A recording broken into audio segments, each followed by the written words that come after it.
Ça y est, c'est l'heure du Flash Info sur Kivu Morning Post. Après la prise d'Uvira, le général Bernard Biamungu, chef d'état-major général adjoint de l'F-123, accompagné du porte-parole militaire Willy Ngoma, a demandé devant la mairie à la population de reprendre calmement ses activités sous la protection de l'armée révolutionnaire congolaise. Le mouvement a appelé les FARDC et les groupes Mai Mai Wazalendo, encore présents à Uvira, à se rendre immédiatement et sans condition dans le respect des normes humanitaires. La F-123 a également assuré que les combattants burundais capturés ou encore actifs seraient pris en charge en sécurité et remis aux autorités burundaises dans le respect des droits humains.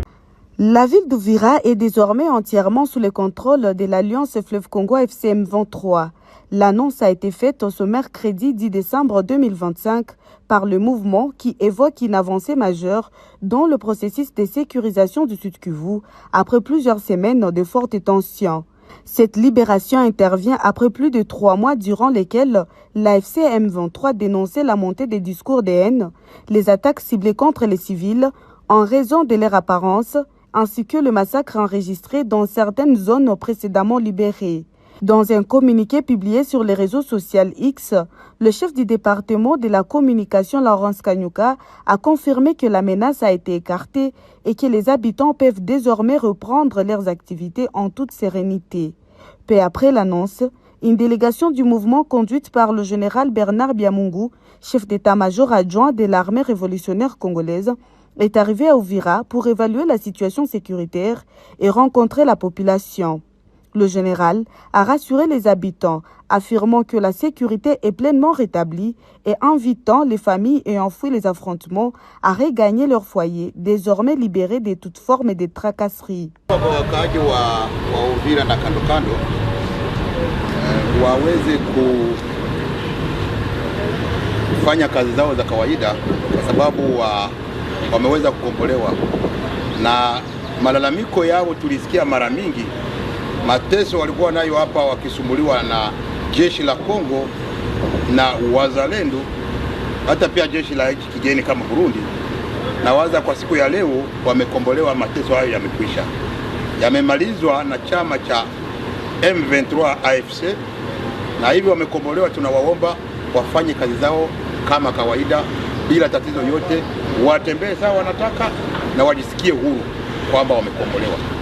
Na ya pili, naomba kwa hao wananchi pia vile vile, sababu wazalendo wamekaa hapa masiku za kutosha wakitumia silaha kinyume na sheria, naomba pia wakuwe na ile esprit ya denunciation, waseme kwamba hapa kuna mzalendo mwenye anayejifichika na anatumikisha silaha, ili tuweze kufanya nini, tuweze kuwachukua na kuweza kumaliza usalama uweze kurudia ndani ya mji wa Uvira. Ndio hiyo tu naomba wananchi wajitoe, kwa sababu usalama ama security ni contribution ya watu wote. So kwa hiyo ninaomba wajitoe, waweze kufanya denunciation ya kweli na waweze kutusaidia kusema ni mahali gani kunapokuwa maadui ama kunapokuwa watu wanashika silaha kinyume na sheria, ili tuwasaidie na tuweke nguvu zetu pamoja kuweza kuleta usalama pamoja. Asante sana. Na kwa hiyo ninaomba kwa jeshi la Burundi ambayo liko mjini hapa wamejificha kwa manyumba, waweze kujitoa ili warudi makwao. Njia ya kwenda kwao inajulikana, warudi kwao. Sisi hatuna shida na Warundi, sisi hatuna tatizo na Warundi. Warundi ndio walikuja kwetu, na hawa Warundi tunataka warudi kwao, warudi wachukue wakoje wakutane na majamaa zao.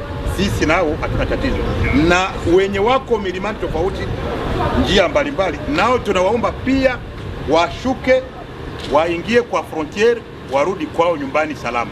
Sisi hatuna nao shida na hatuna tatizo na wananchi wa Burundi, kwa sababu sisi ni wajirani na tuko majirani tangu miaka ya kutosha, na tutabaki majirani hadi mwisho. Asante sana. Asante sana, mon général. À ses côtés, le colonel Willy Ngoma, porte-parole militaire de l'ARC, a lancé un appel ferme aux éléments FARDC et au groupe Mai Mai Wazalendo encore présents dans la ville, les exhortant à déposer les armes et à se rendre. Il a également assuré que le militaire burundais opérant sur les sols congolais seraient pris en charge et reconduits dans leur pays en toute sécurité, dans le strict respect des droits humains. Le message est clair. Donc, au FARDC, qui sont sur place à Uvira de venir déposer les armes, de venir se présenter. Au Wazalendo, mêmement. Quant aux Burundais, qui sont encore ici, qui viennent se présenter, on doit vraiment, à toute quiétude, les acheminer jusque chez eux. Alors, c'est ça les messages nets de la part du mouvement. Alors, pour la population, le chef a été clair. Donc, l'AFC M23, au nom de coordonnateur Corneille Nangaa et Bertrand Bisimwa et le chef d'état-major général de l'armée révolutionnaire congolaise, la population, sentez-vous à l'aise. L'armée, c'est votre armée. Ils sont venus pour vous. Donc, c'est une armée du peuple. La population de Uvira, rentrez chez vous, rentrez chez vous. Alors, commencez votre travail. Merci. Avec le retour au calme et la présence visible des unités de l'AFC M23 dans les rues, Uvira s'apprête à passer sa première nuit sous la sécurisation de l'AFC M23.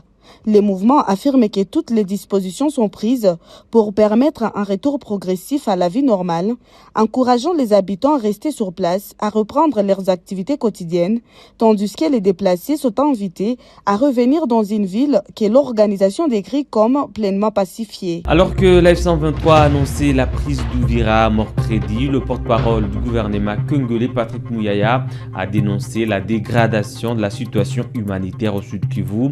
Il affirme que plus de 200 000 personnes sont déplacées et que plusieurs civils ont été tués ou blessés, imputant ces violences aux actions du Rwanda.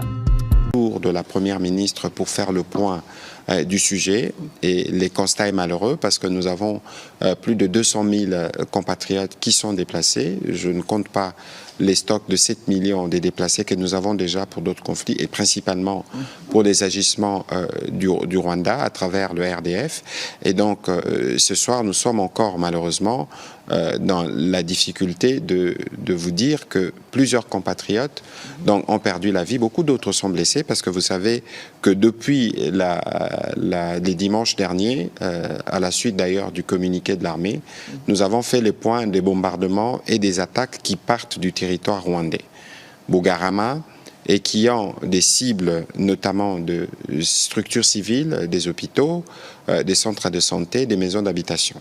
Ces attaques qui se font avec des engins de la mort, il y a par exemple des drones qu'on appelle kamikazes, des drones suicides qu'on largue aveuglément et qui tuent beaucoup de compatriotes. Et vous savez que généralement pour nos forces armées de la République démocratique du Congo, dans les règles d'engagement, nous tenons compte de plusieurs choses, notamment le fait que c'est sur notre territoire que ces violences se font et ce sont nos compatriotes qui perdent la vie ou qui sont blessés. Au moment où je vous parle, on a au moins déjà recensé 83 blessés.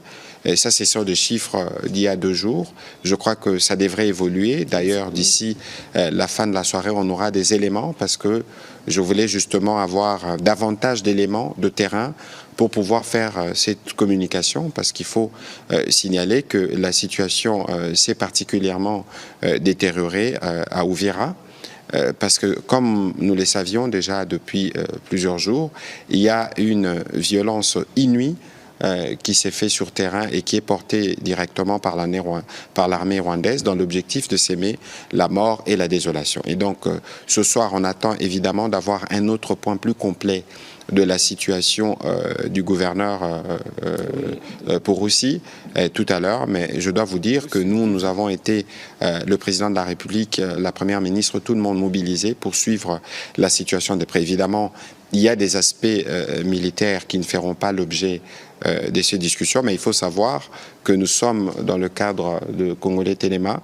Les militaires sont aussi debout et mobilisés dans le cadre d'Ondé Tolobaka, Bendele Koyate, parce qu'il y a un impératif pour nous, c'est que nous ne céderons aucun centimètre de notre territoire. Et donc c'est ici les lieux de saluer la bravoure et le patriotisme de nos militaires, mais aussi de tous les volontaires qui sont debout et qui opposent une résistance à toutes ces forces hostiles. C'est d'exprimer à nouveau notre solidarité pour toutes nos populations qui sont victimes de ces attaques du Rwanda.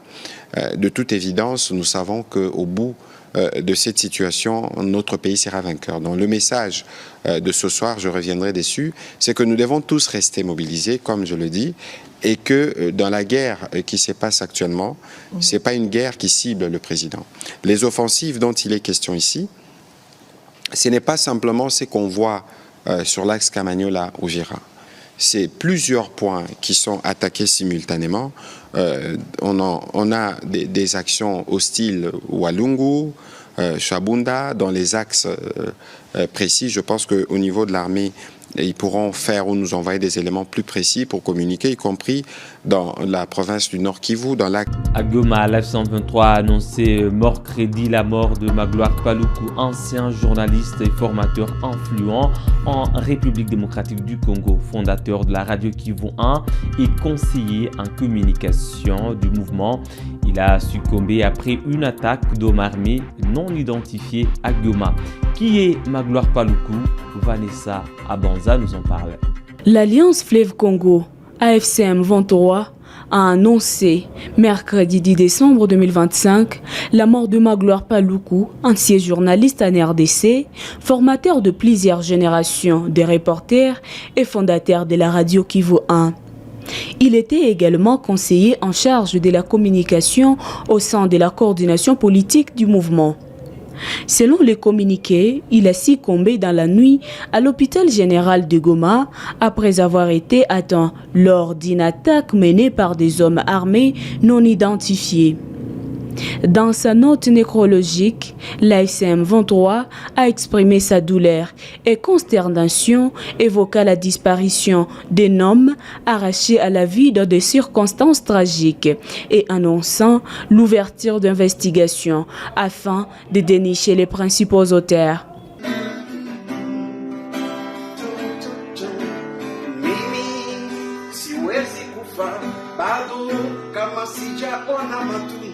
Ya vita vyetu Mungu anajua. Mimi siwezi kufa kama kweli adui hajatoka akitunyanyasa. Mimi siwezi fariki kama adui hajaona, kama Mungu Dieu ametupa nguvu. Figure respectée du paysage médiatique congolais, Magloire Paluku était reconnu pour sa rigueur, sa discipline professionnelle et son engagement à former des journalistes capables de tenir debout même au milieu des tempêtes. Plusieurs reporters actifs aujourd'hui dans le média du Kivu et d'ailleurs se réclament de son école. Fondateur et journaliste de la radio Kivu 1, il avait bâti sa réputation sur des émissions structurées, un ton posé, un regard critique, tranchant, toujours précis. Sa plume, parfois ironique, mais toujours juste, lui avait valu le respect de ses pairs. Dans les rédactions, son nom circulait comme un murmure familier, celui d'un homme capable de transformer un silence en question pertinente et une information brute en vérité lisible. Magloire Paluku fait partie de ces voix qui voyageaient ailleurs, laissant derrière elles une lumière sur les carnets de ceux qu'elles ont guidés. L'AFCM 23 a présenté ses sincères condoléances à sa famille, à ses proches et à la communauté journalistique qu'il a contribué à former et à influencer. Les doses des vaccins contre la poliomyélite sont arrivées dans toutes les zones de santé, a annoncé le 10 décembre 2025 Dr Bia Kizinkiko Robert, chef de la division de la santé au Nord Kivu. Plus de 2 millions d'enfants âgés de 0 à 59 mois seront vaccinés durant cette deuxième phase de la campagne menée dans les zones contrôlées par l'AFCM 23. Effectivement, nous avons un petit souci par rapport à Walikale et Pinga, les zones, mais on est en train de prendre toutes les dispositions nécessaires, puisque comme vous le savez, il y a les intrants qui passent à Beni pour arriver à Walikale et à Beni. Et je pense que nous sommes en train de prendre toutes les dispositions nécessaires pour que la campagne commence à ce niveau. Mais à notre niveau, dans l'espace libéré par l'AFC, la campagne commence demain. au niveau de la province du Nord Kivu, nous sommes autour de 2 119 700. Madame, Monsieur, c'est tout pour le Flash Info de ce jeudi 11 décembre 2025 sur Kivu Morning Post. Merci à vous de l'avoir suivi depuis à la fin. On se fixe un nouveau rendez-vous d'actualité. À très bientôt.